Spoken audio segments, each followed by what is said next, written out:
আমার দি তোমার হাতে নূতন করে নূতন প্রাতে, দিনে দিনেই ফুল যে ফোটে তেমনি করেই ফুটে ওঠে জীবন তোমার আঙিনাতে। শুরু করছি আজকে শরণাগত 92.7 বিগ এফএম এ। আমি আপনাদের সৌমিত্র বসু। শুরু করছি বিশুদ্ধ সিদ্ধান্ত মতে আজকের দিনটার কথা বলে। আজকে বুধবার 17 জ্যৈষ্ঠ 1429, ইংরেজির 1 জুন 2022। তিথি জ্যৈষ্ঠ, শুক্লপক্ষ দ্বিতীয়া, নক্ষত্র মৃগশিরা। সূর্যোদয়ের সময় ভোর 4:55 হয়ে 36 সেকেন্ড। সূর্য অস্ত যাবার সময় সন্ধে 6:12 হয়ে 56 সেকেন্ড। আজকে জন্মে মিথুন রাশি, শূদ্র বর্ণ, মতান্তরে বৈশ্য বর্ণ দেবগণ। দিনের বেলা 1টার সময় নরগণ। আমাদের হোয়াটসঅ্যাপে চিঠি পাঠাবার নাম্বার 9831922927। চিঠির গোড়ায় অতি অবশ্যই SG লিখতে হবে। আর আমাদের ফেসবুক হলো শরণাগত সৌমিত্র, SHARANAGATA শরণাগত, SOUMITRA সৌমিত্র। প্রত্যেক সোম, বুধ এবং শুক্রবার রাত 9:30 এই শরণাগত সৌমিত্র পাতা থেকে আপনাদের সৌমিত্র বসু আপনাদের মুখোমুখি হয়, অন্তত হওয়ার কথা। এবারে বলি আজকের অনুষ্ঠান সম্পর্কে। আজকের অনুষ্ঠানে প্রথমে পুরাণ চিরন্তন। পুরাণ চিরন্তনে ব্রহ্মপুরাণের একটি গল্প শোনাবো আপনাদের, খুব বিখ্যাত গল্প, সুনহ শেফের গল্প, আত্মত্যাগের গল্প। যে আত্মত্যাগের গল্পে আমাদের পুরাণ ভরা আছে, সেই রকম আত্মত্যাগের গল্প। তারপর স্বামী বিবেকানন্দের রচনা থেকে পাঠ, ঠাকুর শ্রী রামকৃষ্ণ পরমহংসদেবের কথা, এক পাগলির কথা বলবো আপনাদের। সেই পাগলি রামকৃষ্ণদেবকে ভালোবেসেছিল। তারপরে আপনাদের চিঠিপত্র এবং শেষে বাইরে দূরে। 92.7 বিগ এফএম এ শরণাগত অনুষ্ঠানে এখন গান, গানের পর পুরাণ চিরন্তন, সুনহ শেফের কথা। আমি আছি আপনাদের সঙ্গে, আপনাদের সৌমিত্র বসু। শুরু করছি পুরাণ চিরন্তন 92.7 বিগ এফএম এ শরণাগত। শুনছেন আপনারা, সুনহ শেফের কথা বলবো আজকে। ত্রিশঙ্কুর নাম তো আপনারা নিশ্চয়ই জানেন, মনে করতে পারছেন। ত্রিশঙ্কু খুব বিখ্যাত পুরাণের এক রাজা। তার ছেলের নাম হচ্ছে হরিশ্চন্দ্র। এই হরিশ্চন্দ্র খুব বড় মাপের রাজা ছিলেন, খুবই ধার্মিক রাজা, খুবই প্রজাবৎসল রাজা, সবটাই ঠিক আছে, কিন্তু তার কোনো সন্তান নেই, তার কোনো উত্তরাধিকারী নেই। তো খুব কষ্ট হয়, কিন্তু কি বা করবেন, ভগবান দেননি, আর কি বা করবার আছে। তো এর মধ্যে একদিন নারদ হরিশ্চন্দ্রের সঙ্গে দেখা করতে এলেন। তো রাজা তাকে যথাযথভাবে আপ্যায়িত করলেন। তো সব হয়ে যাবার পর নারদ বললেন যে, রাজা, পুত্র না থাকলে তুমি মুক্তি পাবে কি করে? বংশধর না থাকলে আমরা পৃথিবীর বুকে কোন স্মৃতিচিহ্ন রেখে যাব? এইসব কথাগুলো শুনে রাজা আরো বেশি উদ্বিগ্ন হয়ে উঠলেন। তো তিনি বলেন, কিভাবে আমি পুত্র সন্তানের জনক হতে পারবো, সেই কথাটা একটু বলে দিন। তা নারদ বললেন, তুমি একটা কাজ করো, তুমি গোদাবরীতে যাও, সেখানে স্নান করে বরুণ দেবের স্তব করো। বরুণ দেব যদি তোমার স্তবে তুষ্ট হন, তবে তিনি নিশ্চয়ই তুমি পুত্র সন্তান পাবে। তো হরিশ্চন্দ্র রাজকার্য ফেলে রেখে গোদাবরীতে গেলেন, নদীর জলে স্নান করে পবিত্র হলেন। তারপর বরুণ দেবকে ডাকতে লাগলেন। বরুণ দেব এলেন হরিশ্চন্দ্রের কাছে, এসে একটা বর দিলেন, পুত্র সন্তানের বর দিলেন, কিন্তু একটা শর্ত আছে। শর্তটা হচ্ছে যে সেই পুত্রকে পাবার পর তাকে নিয়েই তোমাকে পুত্রের জন্য যজ্ঞ করতে হবে, মানে তাকে বলি দিয়ে তোমাকে পুত্রের জন্য যজ্ঞ করতে হবে। প্রথম যে পুত্রটি হবে তাকে তোমায় হত্যা করতে হবে, তবে তুমি পুত্র সন্তানের পিতা হবে। তো রাজা তো তখন রাজি হয়ে গেছেন। রাজি হওয়ার পর যথারীতি রানীর একটি পুত্র সন্তান হলো। এইবার যাকে বলে বুড়ো বয়সের ছেলে, রাজার তো বড় আনন্দ ছেলেকে নিয়ে। যখন তখন রাজকার্য ছেড়ে চলে আসেন ছেলের মুখ দেখবার জন্য, এবং সে ছেলে তখন সবে জন্মেছে, সে খিলখিল করে হাসে, দেয়ালা করে, রাজা তাই দেখে প্রবল আমোদ, যেরকম হয়টা আর কি। এরকম কয়েকটা দিন কেটে গেল। এর মধ্যে বরুণ দেব এলেন। এসে বললেন, রাজা তাহলে এইবার তোমার এই পুত্রটিকে বলি দিতে হবে। তো রাজা বললেন যে না, এখন কি করে হবে, এখনো দাঁতই ওঠেনি, আপনার কটা দিন যাক, মানে ও তো এখনো পর্যন্ত মানুষই হয়নি, ও তো একেবারেই। বরুণদেব বললেন, আচ্ছা বেশ ঠিক আছে, আমি ঘুরে আসছি। আবার কদিন বাদে এলেন, তখন দাঁত হয়েছে। তো বরুণদেব বললেন, রাজা এবার তো দাঁত উঠে গেছে। না, এটা তো দুধে দাঁত বরুণদেব, ও সত্যি সত্যি আসল দাঁত উঠু। এইরকম করে রাজা ক্রমাগত পেছন পেছন পেছন পেছন করতে করতে করতে করতে সেই যে সন্তান, তার নাম রোহিত, রোহিতের 16 বছর বয়স হয়ে গেল। তখন বরুণদেব এসে বললেন যে তো বড় হয়ে গেছে, ও 16 বছর বয়স, ও অস্ত্রবিদ্যায় পারদর্শী হয়েছে, ও তো সব যা যা কিছু হবার হয়ে গেছে, এইবার তুমি ওকে বলি দাও, তুমি তো কথা দিয়েছিলে। তখন রাজা বললেন যে আচ্ছা বেশ, আমি তাহলে রোহিতকে বলি। রোহিতকে বললেন যে বাবা, আমি এরম পুত্রের জন্য যজ্ঞ করব, তো তাতে তোমায় বলি দিতে হবে, এই এই এই এই হয়েছিল, এই এই এই শর্ত। এবারে কি হলো বলুন তো? রোহিত বলল যে না না না না না, আমি এরকম অকালে মরতে পারবো না, কিছুতেই না, কিছুতেই হতে পারে না, আমি মরবো না, আমি নিজেকে বলি দিতে দেব না। তো রাজা বরুণদেবকে বললেন যে তো রাজি হচ্ছে না। তো বরুণদেব খুব রেগে টেগে গেলেন, বললেন যে ঠিক আছে, তুমি আমার কথা শুনলে না, তুমি সত্যভঙ্গ করেছ, তোমার ভয়ঙ্কর উদরী রোগ হবে। অভিশাপ দিয়ে বরুণদেব চলে গেলেন। এবার রাজাকে উদরী রোগ ধরল, সে খুব কষ্ট পাচ্ছেন, প্রায় মৃত্যুর মুখোমুখি চলে যাচ্ছেন।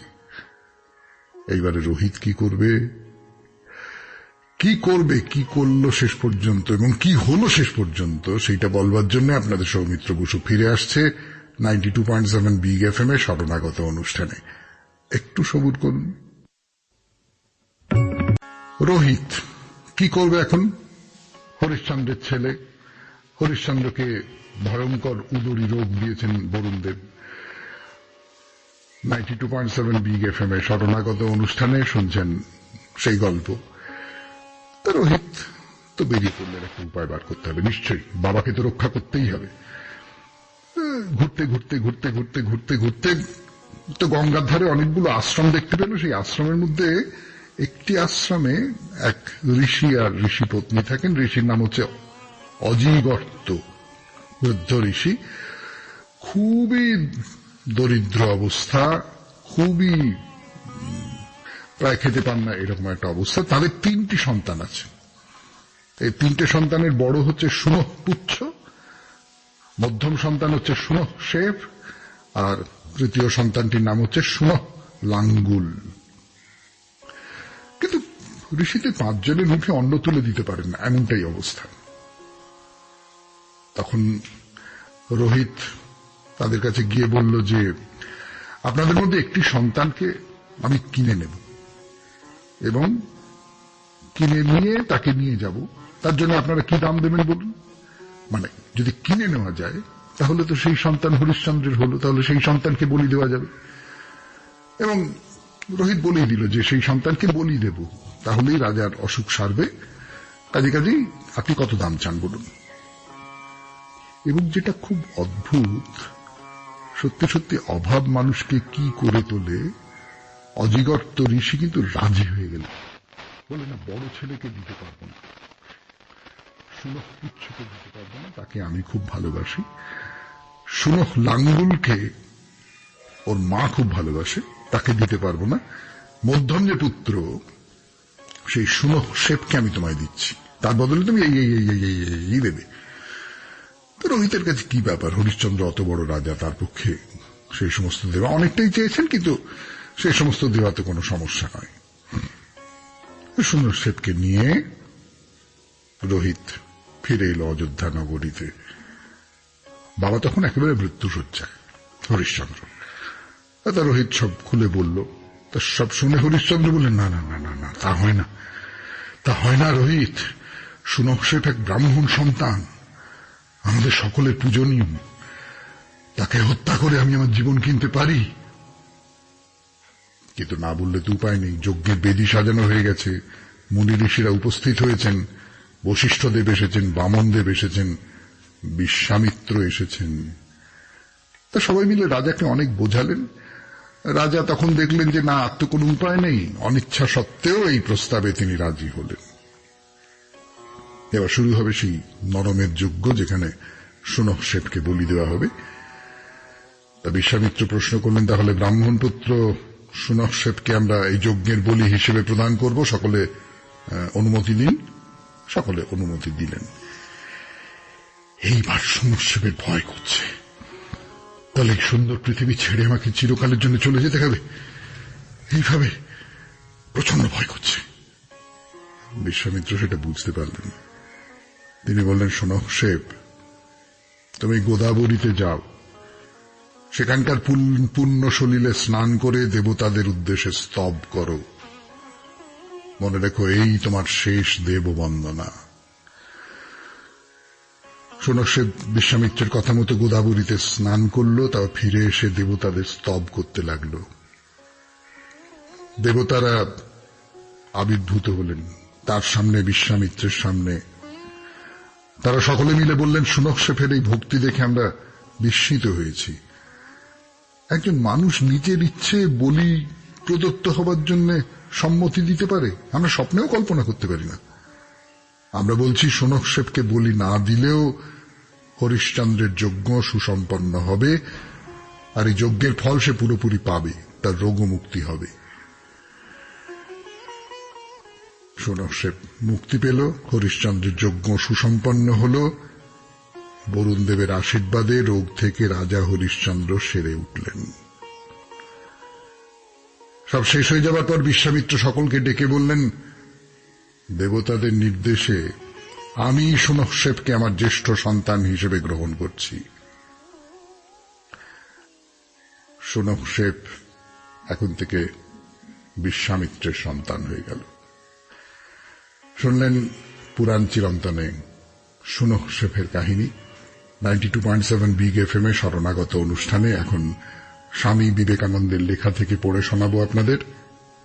আমি সৌমিত্র বসু।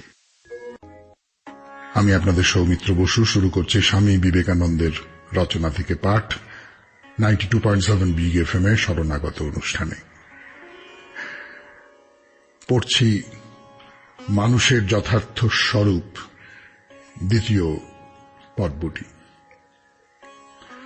এবারে মনস্তত্ত্বের আলোচনা করা যাক।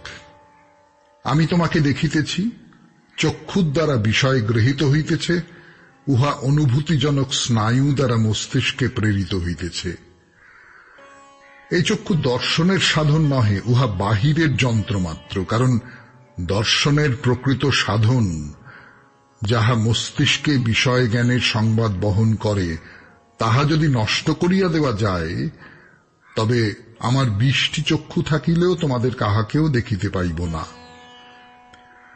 অক্ষি জালের বা রেটিনার উপর সম্পূর্ণ ছবি পড়িতে পারে, তথাপি আমি তোমাদিগকে দেখিতে পাইব না। সুতরাং প্রকৃত দর্শনেন্দ্রিয় এই চক্ষু হইতে পৃথক। প্রকৃত চক্ষুরিন্দ্রিয় অবশ্য চক্ষু যন্ত্রের পশ্চাতে অবস্থিত। সকল প্রকার বিষয়ানুভূতির সম্বন্ধেই এইরূপ বুঝিতে হইবে। নাসিকা ঘ্রাণেন্দ্রিয় নহে, উহা যন্ত্র মাত্র, উহার পশ্চাতে ঘ্রাণেন্দ্রিয়। প্রত্যেক ইন্দ্রিয় সম্বন্ধেই বুঝিতে হইবে। প্রথমে এই স্থূল শরীরে বাহ্য যন্ত্রগুলি অবস্থিত, তৎপশ্চাতে কিন্তু ওই স্থূল শরীরেই ইন্দ্রিয়গণ অবস্থিত। কিন্তু তথাপি যথেষ্ট হইল না। মনে করো আমি তোমার সহিত কথা কহিতেছি, আর তুমি অতিশয় মনোযোগ সহকারে আমার কথা শুনিতেছ। এমন সময় এখানে একটি ঘণ্টা বাজিল। তুমি হয়তো সেই ঘণ্টার ধ্বনি শুনিতে পাইবে না। ওই শব্দ তরঙ্গ তোমার কানে পৌঁছিয়া কর্ণপটহে লাগিল, স্নায়ুর দ্বারা ওই সংবাদ মস্তিষ্কে পৌঁছিল, কিন্তু তথাপি তুমি শুনিতে পাইলে না কেন? যদি মস্তিষ্কে সংবাদ বহন পর্যন্ত সমস্ত প্রক্রিয়াটি সম্পূর্ণ হইয়া থাকে, তবে তুমি শুনিতে পাইলে না কেন? তাহা হইলে দেখা গেল এই শ্রবণ প্রক্রিয়ার জন্য আরো কিছু আবশ্যক। এক্ষেত্রে মন ইন্দ্রিয়ে যুক্ত ছিল না। যখন মন ইন্দ্রিয় হইতে পৃথক থাকে, ইন্দ্রিয় উহাকে যে কোনো সংবাদ আনিয়া দিতে পারে, মন তাহা গ্রহণ করিবে না। যখন মন উহাতে যুক্ত হয়, তখনই কেবল উহার পক্ষে কোনো সংবাদ গ্রহণ সম্ভব, কিন্তু উহাতেও বিষয়ানুভূতি সম্পূর্ণ হইবে না। বাহিরের যন্ত্র সংবাদ আনিতে পারে, ইন্দ্রিয়গণ ভিতরে উহা বহন করিতে পারে, মন ইন্দ্রিয়ে সংযুক্ত হইতে পারে, কিন্তু তথাপি বিষয়ানুভূতি সম্পূর্ণ হইবে না। আরেকটি জিনিস আবশ্যক, ভিতর হইতে প্রতিক্রিয়া আবশ্যক। প্রতিক্রিয়া হইতে জ্ঞান উৎপন্ন হইবে। বাহিরের বস্তু যেন আমার অন্তরে সংবাদ প্রবাহ প্রেরণ করিল, আমার মন উহা গ্রহণ করিয়া বুদ্ধির নিকট প্রেরণ করিল, বুদ্ধি পূর্বানুভূত মনের সংস্কার অনুসারে উহাকে সাজাইল এবং বাহিরে প্রতিক্রিয়া প্রবাহ প্রেরণ করিল। ওই প্রতিক্রিয়ার সঙ্গে সঙ্গেই বিষয়ানুভূতি হইয়া থাকে। মনে যে শক্তি এই প্রতিক্রিয়া গ্রহণ করে তাহাকে বুদ্ধি বলে। তথাপি ব্যাপারটি সম্পূর্ণ হইল না। মনে করে একটি ক্যামেরা, ম্যাজিক লণ্ঠন রহিয়াছে, আর একটি বস্ত্রখণ্ড রহিয়াছে। আমি ওই বস্ত্রখণ্ডের উপর একটি চিত্র ফেলিবার চেষ্টা করিতেছি। আমি কি করিতেছি? আমি ক্যামেরা হইতে নানা প্রকার আলোক কিরণ ওই বস্ত্রখণ্ডের উপর ফেলিয়া ওইগুলি ওই স্থানে একত্র করিতে চেষ্টা করিতেছি। একটি অচল বস্তুর আবশ্যক, যাহার উপর চিত্র ফেলা যাইতে পারে। কোন সচল বস্তুর উপর চিত্র ফেলা অসম্ভব, কোন স্থির বস্তুর প্রয়োজন। আমি যে সকল আলোকরশ্মি ফেলিবার চেষ্টা করিতেছি সেগুলি সচল। এই সচল আলোকরশ্মি কোন অচল বস্তুর উপর একত্র একীভূত করিয়া মিলিত করিতে হইবে। ইন্দ্রিয়গণ যে সকল অনুভূতি ভিতরে লইয়া গিয়া মনের নিকট এবং মন বুদ্ধির নিকট সমর্পণ করিতেছে, তাহাদের সম্বন্ধেও এই রূপ। যতক্ষণ না এমন কোন স্থির বস্তু পাওয়া যায় যাহার উপর এই চিত্র ফেলিতে পারা যায়, যাহাতে এই ভিন্ন ভিন্ন ভাবগুলি একত্র মিলিত হইতে পারে, ততক্ষণ এই বিষয়ানুভূতি প্রক্রিয়া সম্পূর্ণ হয় না। শুনলেন স্বামী বিবেকানন্দের রচনা থেকে পাঠ 92.7 বিগ এফএম-এ শরণাগত অনুষ্ঠানে। এরপর ঠাকুর শ্রীরামকৃষ্ণ পরমহংসদেবের কথা। ফিরে আসছি গানের পর। গানের পর ফিরে এলাম 92.7 বিগ এফএম-এ শরণাগত অনুষ্ঠানে ঠাকুর শ্রীরামকৃষ্ণ পরমহংসদেবের কথা বলবার জন্য। এক পাগলির কথা বলি আপনাদের। সেই পাগলির কথা তুলে গিরিশ একটা কথা বলছিল, সেই কথা বলবার জন্যই পাগলির কথাটা বলি। এই পাগলি মধুর ভাবে সেই ঠাকুরের ভজনা করেছে। মধুর ভাবে ভজনা করেছে মানে আপনারা বুঝতে পাচ্ছেন, রাধিকা যেমন করে কৃষ্ণের ভজনা করেছেন, তেমনি করে এই পাগলি ঠাকুরের ভজনা করেছে। ঠাকুর তাকে প্রত্যাখ্যান করেছেন বারবার। ঠাকুর তাকে বলেছেন যে না, আমার সাধনা এই রকম সাধনা নয়, কিন্তু পাগলি কিছুতেই শুনবে না। এই নিয়ে একটা সমস্যার জায়গা ছিল। তো মেয়েদের যেরকম হয়, ভালোবাসলে যেরকম হয় সেরকম হয়েছে যে একদিন দক্ষিণেশ্বরে গিয়ে অঝোরে কাঁদছে। তো ঠাকুর জিজ্ঞেস করেছেন, কি হলো, কাঁদছিস কেন? তো সে বলল, মাথা ব্যথা করছে। মানে সরাসরি ওই কথাটা বলতে পারছে না। তো গিরিশচন্দ্র এই কথাটা শুনেছেন, শুনে বলছেন যে সে পাগলি ধন্য, ধন্য, ধন্য, ধন্য। সে যেভাবেই হোক আপনাকে অষ্টপ্রহর চিন্তা করছে। আরে মশাই, আমি আপনাকে চিন্তা করে আমি কি ছিলাম আর কি হয়েছি? আমি তো অহংকারী ছিলাম, প্রবল অহংকারী। দক্ষযজ্ঞে দক্ষের অভিনয় দেখে তো আপনি বলেছিলেন, দেখেছ শালা অহংকারে মটমট করছে। গয়াতে ব্রহ্মজনী পাহাড়ে উঠতে গেছি, পা পিছলে মরি আর কি। প্রাণ ভয়ে বলে ফেললাম, ভগবান রক্ষা করো। পরক্ষণেই বলে উঠলাম, ছি ছি ছি ছি ছি, যদি কখনো প্রেমে ডাকতে পারি তবেই ডাকবো ভগবানকে, ভয়ে ডাকবো না। আর তাই তো প্রেমের ঠাকুর নেমে এলে, ডাকবার আগে নিজেই ডেকে নিলে। আমি অলস ছিলাম, এখন সে আলস্য সমর্পণ হয়ে দাঁড়িয়েছে। আমি পাপী ছিলাম, এখন সেই কালো লোহা সোনা হয়ে গেছে। যা সুরা ছিল তাই সুধা হয়ে গেছে। কোনদিন তুচ্ছকে আদর করিনি, নিজের কতগুলো বাছাই ছিল যে না না একে পাত্তা দেব না, ওকে পাত্তা দেব না। এখন সে সমস্ত কিছু মুছে গেছে। সবাইকে আদর করি, সবাইকে ভালোবাসি। এই দৃষ্টি মুক্তির দৃষ্টি, সেই মুক্তির দৃষ্টি ঠাকুর তুমি আমাকে দিয়েছ। শুনছেন ঠাকুর শ্রীরামকৃষ্ণ পরমহংসদেবের কথা 92.7 বিগ FM এ শরণাগত অনুষ্ঠানে। ফিরে আসছি গানর আরো কথা বলবার জন্য। এবারে বলি হাজরার কথা। এই 92.7 বিগ FM এ শরণাগত অনুষ্ঠানে হাজরা ঠাকুরের দেশের লোক, বয়স হয়েছে প্রায় 50-এর কাছাকাছি বয়স। তো হঠাৎ কি খেয়াল হয়েছে চলে এসেছে সংসার ছেড়ে দক্ষিণেশ্বরে। কিন্তু সংসারকে ছাড়বো বললেই কি আর সংসার তাকে ছাড়ে? ওই ঠাকুরের ঘরের পুয়ের বারান্দায় বসে মালা ফেরায় আর মন পড়ে থাকে বাড়ি ঘরে। এই তো 1000 টাকা দেনা শোধ হবে কি করে, বাড়িতে সামান্য জমি, তা দিয়ে স্ত্রী পুত্রের পেট চলতে পারে, কিন্তু নগদ টাকা জুটবে কোত্থেকে? এই সব ভাবে, মালা জপতে জপতে এইসব ভাবে। আর মিটিন মিটিন করে তাকায় যদি কোনো মিলে যায় শিষ্য চেলা, যদি তাকে বলে টোলে এই ধার শোধ করা যায়। আর খুব তার্কিক।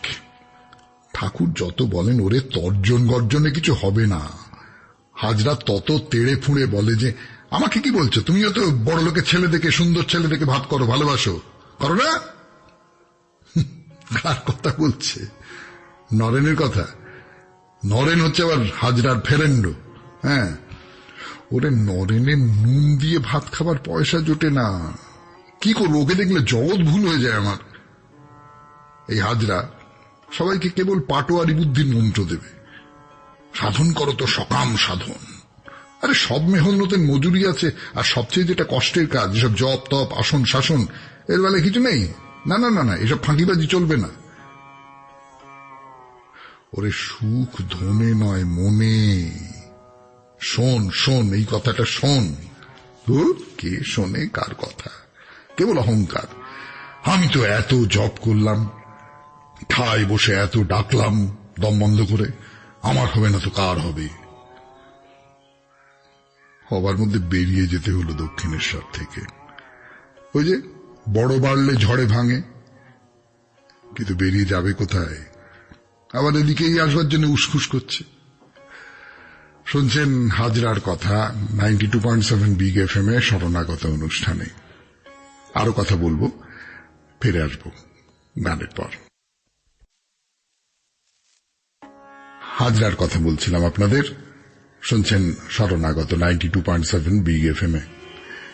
আমি আপনাদের সৌমিত্র বসু। বলছিলাম ঠাকুর শ্রীরামকৃষ্ণ পরমহংসদেবের কথা। সেই সূত্রে হাজরার কথা বলতে বলতে বলেছিলাম তাকে দক্ষিণেশ্বর থেকে চলে যেতে হয়েছে, কিন্তু ফিরে আসতে চাইছে খুব। তার জন্য নানান রকম উসখুস করছে। তো নরেন এসে ঠাকুরকে বলছে যে হাজরা কিন্তু এখন মানছে যে তার অহংকার হয়েছিল। ঠাকুর বলছেন ওর কথা বিশ্বাস করো না, ও দক্ষিণেশ্বরে ফিরে আসবার জন্য উনি বলছে। নরেন বলছে আপনি কি করে বুঝলেন? ও আমি বেশ বুঝেছি। নরেনের মতে হাজরা খুব ভালো লোক, বুঝলে, সবাইকে বলছেন। তো নরেন বলল হ্যাঁ 100 বার। তো ঠাকুর বলছেন কেন কেন ভালো বল? এই যে এত সব দেখলি শুনলি, তা হোক গে, দোষ কি একেবারেই নেই, আছে তবে অল্প, গুণই বেশি। তো ঠাকুর বলছেন হ্যাঁ সেটা ঠিক, নিষ্ঠা আছে, তবে আর কি, যদি একটা কিছু থাকে তো তাকে টেনে নাও ঠাকুর। তুমি কেন মুখ ফিরিয়ে আছো? আর কিছু না হোক, সে তো ভক্ত, স্থিতি আছে তার, সেই স্থিতি থেকেই একদিন প্রীতি আসবে। আর কি করা, নরেন যখন বলছে হাত বাড়িয়ে টেনে নিতে হলো হাজরাকে। হাজরা বড় কম নয়, নরেন যদি এখানে বড় দারোগা হয় তবে হাজরা হলো ছোট দারোগা। বড্ড পরনিন্দা করে আর বড্ড আচার বিচার মানে, একটু পেটিকু আছে। নবতের কাছে দেখা তো ঠাকুর বললেন, শোনো বেশি নেও না, আর ওই সমস্ত সূচিবাই ছেড়ে দাও, আচার যতটুকু করবা ততটুকু করবে, বেশি বাড়াবাড়ি করো না, আর কারো নিন্দে করো না, পোকাটিরও না। যেমন ভক্তি প্রার্থনা করবে তেমনি এও বলবে যেন কারো নিন্দে না করি। আরে নিন্দে করে আনন্দ না নিন্দে না করে আনন্দ, কোন আনন্দ বেশি? কোন আনন্দ বেশি? তো হাজরা বলছে, কিন্তু প্রার্থনা করলে তিনি কি শুনবেন? হ্যাঁ শুনবেন, যদি ডাকটি ঠিক হয়, আন্তরিক হয়, শুনবেন। ওদেশে একজনের স্ত্রীর খুব অসুখ করেছিল, কে যেন বললে সারবে না, তাই শুনে লোকটা থর করে কাঁপতে লাগলো, অজ্ঞান হয়ে পড়ে। এমন কার হচ্ছে ঈশ্বরের জন্য? 92.7 বিগ এফএম এ শরণাগত অনুষ্ঠানে শুনলেন ঠাকুরের কথা, হাজরার কথা। এরপর আপনাদের চিঠি, ফিরে আসছি গানের পর। 92.7 বিগ এফএম এ শরণাগত অনুষ্ঠান শুনছেন আপনারা। এইবার আপনাদের চিঠি পড়ব। ছোটবেলায় দেখা সিনেমা আজ আবার দেখছিলাম একটু আগেই। সিনেমার নাম গুপি গাইন বাঘা বাইন। অনেকেই দেখেছেন ছবিটা। কত সুন্দর গল্প আর কত সুন্দর গান, অসাধারণ চিন্তা ভাবনা, বিষয়বস্তু। তোরা যুদ্ধ করে করবি কি তা বল। এই সিনেমার গল্পটি লেখা উপেন্দ্র কিশোর রায় চৌধুরীর, আর তার সুযোগ্য পুত্র লিখেছিলেন রাজার অসুখ গল্পটি। রাজার অসুখ ভালো হলো ফকিরের চাদর গায়ে দিয়ে। এই গল্পটাও ছোটবেলায় অনেকেই পড়েছেন। বুদ্ধদেবের শান্তির বাণী প্রচার করতে চণ্ডাশোক হয়েছিলেন ধর্মাশোক। তিনি তার ছেলে ও মেয়েকে শ্রীলঙ্কায় পাঠিয়েছিলেন বুদ্ধদেবের শান্তির বাণী প্রচার করতে। অতীশ দীপঙ্কর তিব্বত গিয়েছিলেন একই কারণে। আসল কারণ হল সন্তুষ্টি। অল্পতেই যদি জীবন কেটে যায়, সমস্যা হয়তো বাড়ে না। মা শারদা বলেছেন, সন্তোষের সমান গুণ নেই। ছোটবেলায় দেখতাম যুদ্ধ নয়, শান্তি চাই। এখনো সফর অনেকেই করেন, কিন্তু শান্তির বাণী প্রচার কতজন করেন? আরো দুটো গল্পের কথা মনে পড়ছে। শরৎচন্দ্র চট্টোপাধ্যায়ের লেখা মহেশ গল্পের শেষে গফুর আর আমিনাকে ভিটে ছাড়তে হলো, আর মহেশকে যেতে হলো ভাগাড়ে। এখনো চোখে জল আসে। আর রবীন্দ্রনাথ ঠাকুরের লেখা দেনা পাওনা। নিরুপমার মতো মেয়ে যে আজও পণের বলি হয়েছে, কত হিসেব নেই। যতই শিল্পী গান রচনা করুন, পণ নেব না পণ দেব, এই করেছি পণ। আর রবীন্দ্রনাথ ঠাকুরের লেখা দেনা পাওনা। নিরুপমার মতো কত মেয়ে যে আজও পণের বলি হয়েছে, হিসেব নেই। যতই শিল্পী গান রচনা করুন, পণ নেব না পণ দেব না, এই করেছি পণ। আমার প্রণাম নেবেন। সকলের শান্তি হোক। Shrabani Bhattacharya, College Street. বেশ অনেকগুলো গল্পের উদাহরণ দিয়ে খুব চমৎকার করে চিঠিটি সাজিয়েছেন শ্রাবণী, আপনাকে অনেক ধন্যবাদ। ফিরে যাচ্ছি গানের পর 92.7 বিগ এফএম এর শরণাগত অনুষ্ঠানে বাইরে দূরে।